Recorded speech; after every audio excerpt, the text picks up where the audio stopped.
Hey guys, Lord Naren White here, the Holy Ghost, the one true God, back with you with the next video in my series reading, The Invisible Man by H.G. Wells. Without further ado, returning to The Invisible Man as read by Lord Naren White.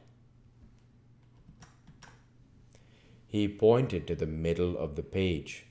Mr. Bunting flushed slightly and brought his face nearer, apparently finding some difficulty with his glasses. Suddenly, he became aware of a strange feeling at the nape of his neck. He tried to raise his hand and encountered an immovable resistance.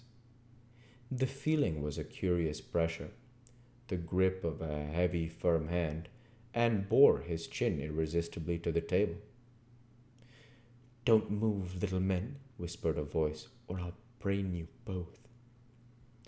He looked into the face of Cuss, close to his own, and each saw a horrified reflection of his own sickly astonishment.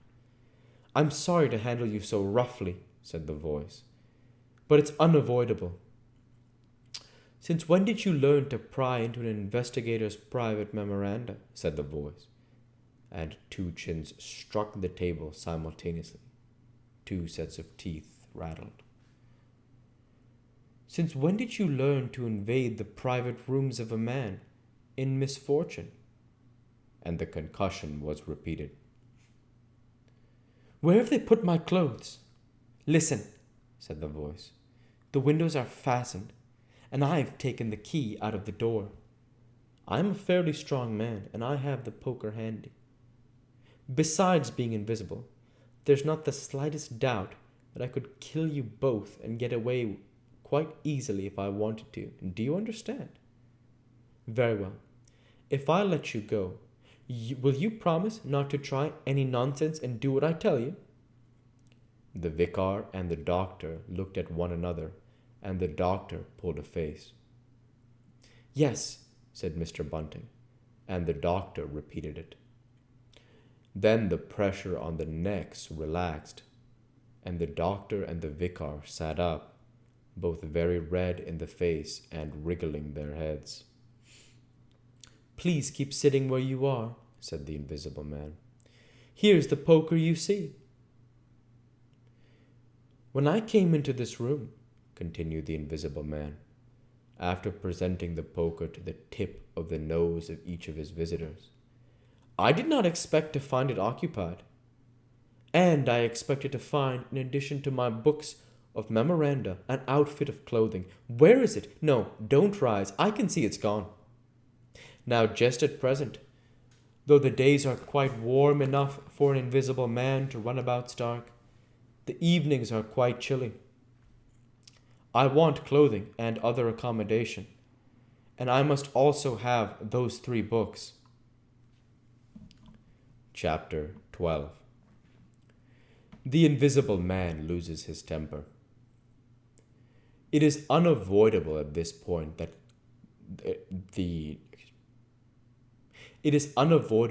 at this point the narrative should break off again, for a certain very painful lesson that will be presently apparent. While these things were going on in the parlor, and while Mr. Huckster was watching, Mr. Marvel was smoking his pipe. Against the gate, not a dozen yards away, were Mr. Hall and Teddy Henfrey, discussing in a state of cloudy puzzlement the one ipping topic. Suddenly there came a violent thud against the door of the parlor, a sharp cry, and then silence.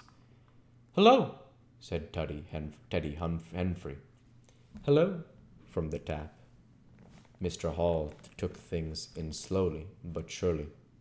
"That ain't right," he said, and came round from behind the bar towards the parlor door. He and Teddy approached the door together with intent faces. Their eyes considered. "Summat wrong," said Hall, and Henfrey nodded agreement. Whiffs of an unpleasant chemical odor met them, and there was a muffled sound of conversation, very rapid and subdued. "You all right, sir?" asked Hall, rapping. The muttered conversation ceased abruptly for a moment's silence, and then the conversation was resumed in hissing whispers, then a sharp cry of, "No, no, you don't!" There came a sudden motion, and the oversetting of a chair, a brief struggle, silence again. "What the deuce!" exclaimed Henry. "Sotto vos!" "You all right, though?" asked Mr. Hall, sharply again. The vicar's voice answered with a curious jerking intonation.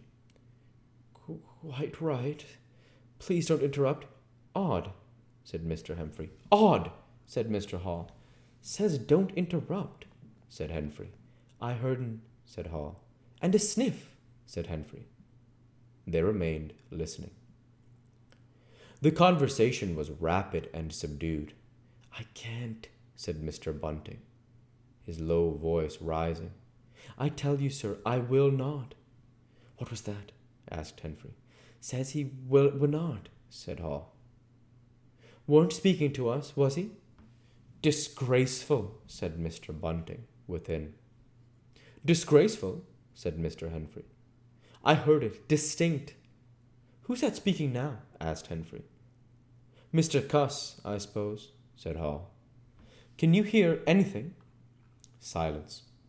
The sounds within, indistinct and perplexing. "Sounds like throwing the tablecloth about," said Hall. Mrs. Hall appeared behind the bar. Hall made gestures of silence and invitation. This aroused Mrs. Hall's wifely opposition. "What you listening there for, Hall?" she asked. "Ain't you nothing better to do, busy day like this?" Hall tried to convey everything by grimaces and dumb show, but Mrs. Hall was obdurate. She raised her voice, so Hall and Humphrey, rather crestfallen, tiptoed back to the bar, gesticulating to explain to her. At first, she refused to see anything in what they had heard at all. Then she insisted on Hall keeping silence while Humphrey told her his story. She was inclined to think that the whole business nonsense. Perhaps they were just moving the furniture about. "I heard him say disgraceful, that I did," said Hall. "I heard that, Mrs. Hall," said Humphrey. "Like as not," began Mrs. Hall. "Shh!" said Mr. Teddy Humphrey. "Didn't I hear the window?" "What window?" asked Mrs. Hall. "Parlor window," said Humphrey. Everyone stood listening intently. Mrs. Hall's eyes, directed straight before her, saw without seeing the brilliant oblong of the inn door, the road white and vivid, and Huckster's shop front blistering in the June sun. Abruptly, Huckster's door opened and Huckster appeared, eyes staring with excitement, arms gesticulating. "Yap!" cried Huckster. "Stop, thief!" And he ran obliquely across the oblong toward the yard gates and vanished. Simultaneously came a tumult from the parlor, and a sound of windows being closed. Hall, Humphrey, and the human contents of the tap rushed out at once, pell-mell into the street. They saw someone whisk round the corner towards the road, and Mr. Huckster executing a complicated leap in the air that ended on his face and shoulder. Down the street, people were standing astonished or running towards them. Mr. Huckster was stunned.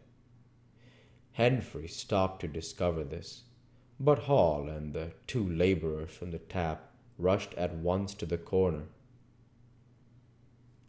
shouting incoherent things, and saw Mr. Marvel vanishing by the corner of the church wall. They appeared to have jumped to the impossible conclusion that this was the invisible man suddenly become visible, and set off at once along the lane in pursuit. But Hall had hardly run a dozen yards before he gave a loud shout of astonishment and went flying headlong sideways, clutching one of the laborers and bringing him to the ground. We'll go ahead and stop there for this week. As usual, I want to say thank you for watching, and I hope you enjoyed. Please like, comment, and subscribe as it greatly helps the channel. Light be with you all. Take care and thanks again.